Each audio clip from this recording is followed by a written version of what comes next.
Oh, to be a bird.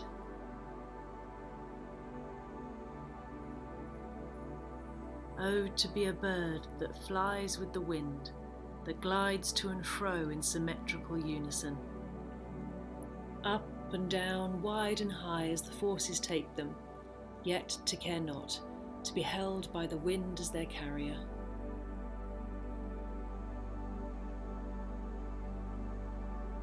Never falling, always gliding smoothly on with the power of their Creator beneath them.